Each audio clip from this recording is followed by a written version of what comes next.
Imagine a report, a classified document, all right, that contains details of a classified project that never existed, only to cover for the real classified project that it's trying to protect. Think about that. A top secret classified document and project that is fake to cover for the real one. How secretive does this go? How deep does this go? Now, ultimately, I think what this comes down to is that people in general, and I'm not claiming myself to be an expert, but people perceive government in a way that is very one-minded, in a way that they want you to think. And that has to do with the psychological aspect of it. But ultimately, the way in which government is perceived is that in which is limited based on the words chosen within our minds, right? So when you say deep state, or you say shadow government, or you say de facto government, people automatically think, or most people might think, okay, we're diving into the conspiracy rabbit hole realm. No. We're talking about certain individuals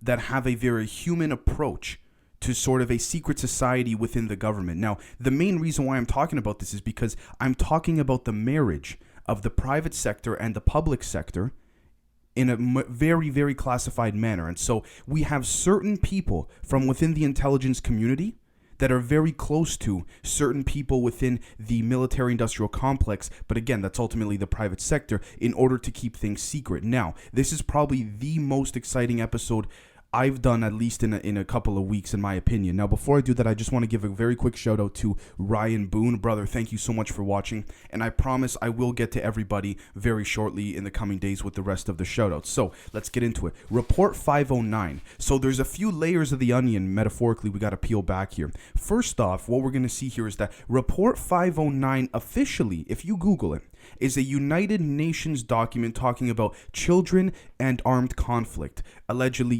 children being caught in the crossfire, particularly in the Middle East and all that, which I don't doubt happens. Don't get me wrong. I'm not saying that's fake. Of course that happens. But this document, which is multi-paged, which I read through very thoroughly, implies that there are abductions by UFOs. Now, it doesn't say UFOs. I'll tell you right now, because I don't want to lie to you guys. By UFOs within the Middle East that the CIA cannot confirm as to whether or not these terrorist cells are kidnapping the children for them or what's going on there. But this is mentioned within that document. But that's not even the point of all this. That's a front document for the real document here. Now, what is the real document? So let's take a look here. The real document of Report 509 comes from Project Maybell. Now, what is Project Maybell? It's not a project. It's a person. Maybell is one of the few people that went to the deepest level of the deep underground military bases, because there's a bunch of them all over the country and all over the world, even underwater in the oceans and stuff. But ultimately, once you get to the very deepest level, everything is sort of connected, kind of like when you're in an airport hangar and you have just big walls, separating things ultimately. That's what's going on here. We're talking about a major underground city. Not a town, not a base, a city, a major underground city that connects all of the other deep underground military bases. And how do I know this? Well, again, I've mentioned the names many times. Al Bailek, Phil Schneider, you name it. These guys, Janet Airlines, the DUMBs, the deep underground military bases, they themselves have admitted they did not have clearance to get to the lowest level of these deep underground military bases. They admitted, they said, listen, we're not going to lie to you guys in their speeches before they committed suicide. I say that with air quotes. They said, we don't know what goes on at the deepest level. All we do know from things they've heard is that once you go down to the deepest level, you cannot come back up. And that makes perfect sense, and I'll explain why. So let's take a look at the livingmoon.com. So Project Gleam, which was a classified project, guys, to cover for Project Aquarius. And this is going to come full circle very quickly. Project Gleam started in 1953 on order of President Eisenhower, who was convinced that the UFOs represented a threat for the national security of the United States. In 1966, Project Gleam became Project Aquarius. End quote, or was a cover for Project Aquarius. Now, the only part of this classified report 509 that is allegedly the only official report that has come from the lowest level of the deep underground military bases, I'm putting up on the screen right now for you guys. And I'll be totally honest with you. It's covered up as an unclassified document trying to make it look nonchalant and all that. It doesn't really say much. All right, but what it does say is that this is from the Maybell Technical Workshop. Now, there's evidence to suggest the Maybell Technical Workshop is a branch of the fusion cell within the CIA that I've done an episode on, I think about a week and a half ago, that also connects to to many different interbreeding and experimentation going on within the deepest level of the military, the deep underground base. And the reason why this is brought up is because there are things such as multi-dimensional islands, forced interbreeding between humans and aliens, things like Agartha. All of this is deeply intertwined and connected at the deepest level, which is why so few people have access to it, but it gets even better. So let's take a look at this website, for example. Let's take a look at bibliotecaplades.net. Now, what I love about this website, guys, is that if you want to check it out, they have archives of transcripts and documents, both declassified and leaked documents, that discuss the seriousness of aliens, spirituality, hermetics, everything. But this is the most important part, I would dare to say, of this episode. Now let's take a look. This is an official transcript of an intelligence officer briefing President Ronald Reagan on the UFO scenario. Now, there's a few different topics here that it covers, and it breaks down the transcript very, very well, I must say. But ultimately, when we look here, it says, and I quote, Reagan asks, "Are you telling me there are different races or species, as you said, visiting Earth at the same time? Can you tell me how many different species have visited us? The caretaker states at least 5, and the caretaker means the intelligence officer. An advisor who's not named in the transcript says, Mr. President, this is a very difficult question to answer. There are many parameters that we follow to evaluate the threat. However, we have little intelligence on 4 of the 5. We have plenty of intel on the Ebens. They've given us everything we've asked for. They have also helped us to understand the other 4 species. I'm afraid to say, Mr. President, and please don't misunderstand my words, but we think one of the species is very hostile, meaning dangerous, right? Now, before I go on, end quote, I want to mention the Ebens. Where are the Ebens from? Now, for those who've been watching the show for a while, you'll know that about 3 or 4 months ago, I did an episode called Proj SERPO, which had to do with an exchange program between some aliens coming to Earth and some humans going to the planet Eben, right? And so we're going to take a look at that, but let's just move on anyway. So Reagan then says, I'm the President of the United States. I should know if we are endangered by some threat from outer space. If you have something to say about a threat posed by this one species of aliens, then I want to hear it. All right? The intelligence officer then explains, Mr. President, we have intelligence that would indicate this one species of aliens have abducted people from Earth. They've performed scientific and medical tests on the humans. To the best of our knowledge, no humans have been killed. End quote. Now, this actually explains a lot of different things. This explains the multiple kidnappings in the 50s, 60s, 70s, 80s, even in the 90s. But ultimately, as it dissipated in the last 20 years, we'll see that because of Report 509, this has calmed things down, and I'll get to that in a second. Now, the advisor then goes on to say, and I quote, we have captured one of these hostile aliens. This gets into some very, very sensitive areas. Mr. President, I strongly suggest we end this discussion and move on to any further questions you might have and then get back to this. I don't think we are prepared to provide you with accurate answers to your questions about the potentially hostile aliens at this time. Then Reagan says, okay, but expect this to be given to me as soon as possible. I want to know everything about these hostile creatures, so we should start forming policies on how to deal with them. Do we have operational war plans on this? And the advisor then says, yes, Mr. President, we have war plans on all potential threats to our country. All right. Then the caretaker, so there's an advisor, then an intelligence officer. The intelligence officer then says, we call the hostile aliens simply that, HAV, meaning hostile alien visitors. MJ-12 placed that code on them back in the 50s, end quote. Okay. Then Reagan says, this is where it gets big. You mean to say these HAVs have been visiting us and kidnapping our people since the 50s? Then an advisor says, Mr. President, we have some indication that they may have been doing this for some time, but we really have to consider all the evidence listed in our reports and compare that to some of the open source information. End quote. Now, if you want to keep reading, I'm going to continue. I'm going to provide this link to you guys as you've seen on the screenshots. But the point here is this. This covers so many different things. MJ-12, what was that? The Majestic 12, the top secret group of scientists, geologists, and military generals that were put together to reverse engineer the material that happened on Roswell that occurred over there. Now, the next important thing is this. They did not want to tell the president certain things. Why? Because there were certain humans that were involved with certain species of aliens in time travel experimentation, and we got proof of that, which I also covered yesterday as well. Let's take a look. So if we see here, the schist disk, all right? Now, the schist disk is allegedly, give or take, about 5,000 years old, roughly. Now, here's the interesting thing. It's been alleged to be, some type of wheel or some type of mechanism for an ancient civilization. But the interesting thing about the schist disk that a lot of publications like National Geographic, History Channel and all that don't like to talk about is that this particular disk emits extremely strong frequencies that also have within them the ghost particle that I've talked about many times before, that seems to be as though it was a mechanism that was part of some teleportation device. Now, I'm not trying to say that this disk was the teleportation device. All I'm trying to say is that it was a part of it. Okay? And then you might say, Dave, how do we know that humans and aliens were teleporting with one another? Well, it mentions it in Report 509 very briefly before it gets redacted. But then on top of all that, if we take a look here, let's see, for example, at the different evidence that we have. For example, the helicopter hieroglyphs. This is clear evidence to suggest that certain people have been teleporting with the use of alien technology to alter history in order to favor the future down the road, which connects to the fusion cell. Now, you might say, okay, Dave, did Reagan end up finding out everything that he was briefed on? And I will tell you right now, he did not. Why? This is what I was talking about at the beginning of the episode when I mentioned a de facto government or a shadow government. There's a human aspect to the militaristic structure of the government, all over of world governments, but mainly the United States, Israel, Russia, China, and all that, the main countries, the large powerhouses that will not disclose the president on certain things because they feel they don't need to tell them. Now, you might say, okay, that's impossible. The president knows everything.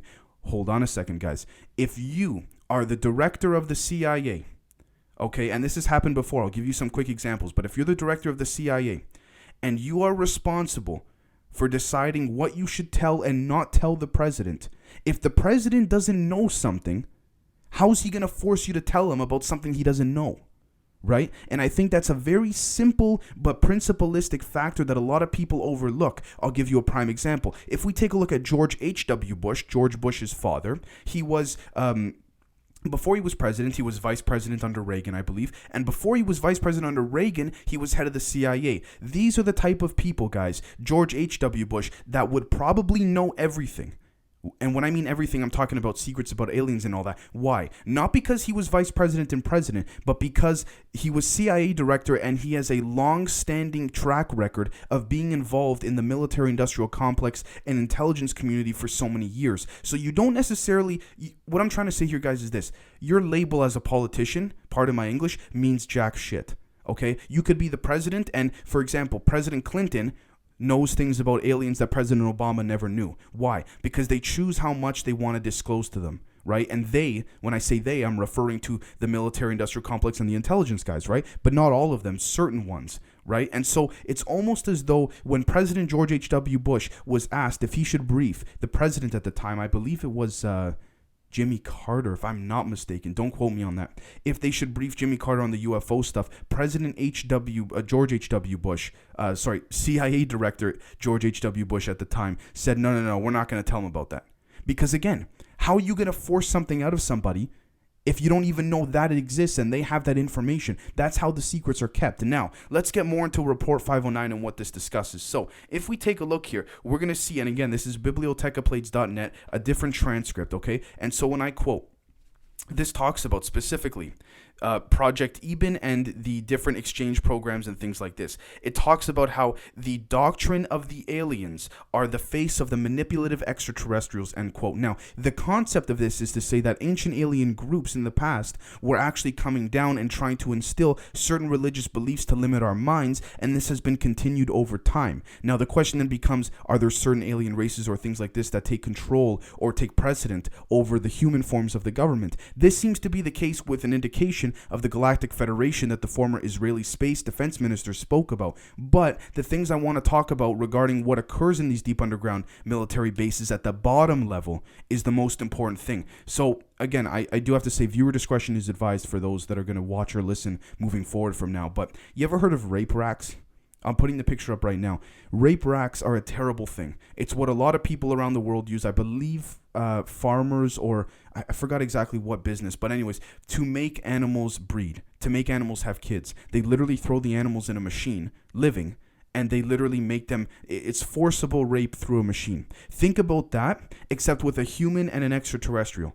Just constantly, boom, put one body in, try this one, mix up different things. That's exactly what's going on here. Not only that, but there's a deep connection with the civilization of Agartha. Now, the people of Agartha, within the very bottom level, don't care what goes on as long as they can stay far away from that physically, geographically, and also if they're not disturbed. Now, where is Agartha? Directly underneath Antarctica. So clearly, it's, there's a lot of space between Antarctica and Agartha and these underground military bases. Now, Agartha, again, we have ample evidence to suggest from Admiral Byrd and things like this that this exists, but and also from the Nazis as well, but that's not the point.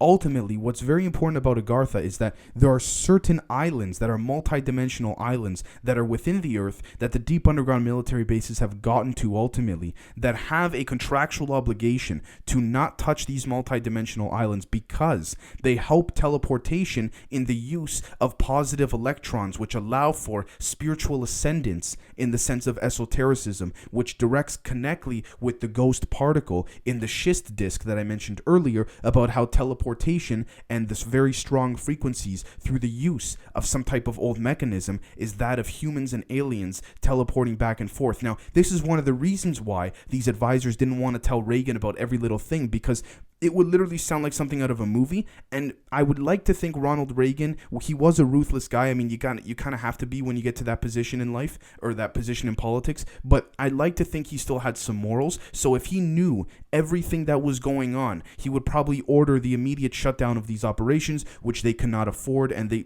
believed they cannot afford. And again, this is a prime example of a classified project covering for another one that intertwines with things like the fusion cell, Proj SERPO, the human ET alien exchange program, and all that. Now, the document, if we head back to the alleged briefing of the transcript, talks about how on planet SERPO there are 2 moons and things like this.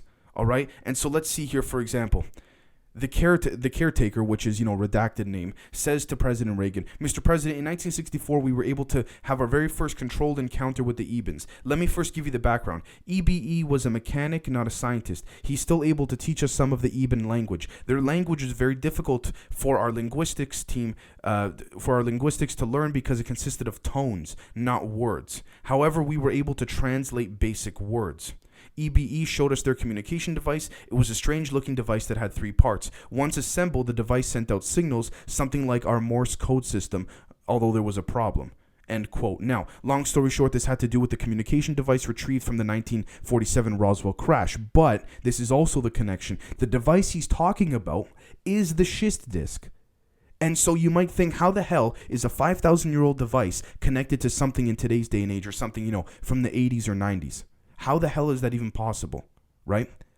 And this is exactly the point, because there's been loops through time of time traveling that this report 509 indicates that is occurring, that they did not want to brief Reagan on, because essentially the ultimate secret is, sir, we're manipulating time and crossbreeding aliens and interdimensional metaphysical esoteric beings. Not just actual, beings with consciousness, but forms of nature, in order to allow for a more fluid timeline, not just on Earth, but within the relative cosmos of the universe that is geographically distant and relative to that of the Milky Way galaxy. Because again, everything is interconnected. So it's all about electrons, positron, all of that. Physics, quantum physics, and this understanding is a deep, delicate balance in connection with the fusion cell as well. Now, you might say, Dave, what about Proj SERPO, the human alien exchange program? Well, if we take a look at that, we'll see that ultimately humans ended up staying there on this planet. One of them ended up dying, and I have the report. One of them ended up dying. A couple went back, but long story short, it was pretty much a successful operation, and these Ebens seem to be very friendly with humans in general. So I know that's a lot to take in, but I want you guys to let me know what you think, because ultimately it's extremely interesting. And assuming these transcripts are legitimate, which again, this website has been fantastic and very credible, we have to take this very seriously so we can gain a more deeper understanding of what went on in these underground bases, and on top of that, understand that this is all interconnected. Right? So thank you guys so much for watching, and we will catch you guys tomorrow. Cheers.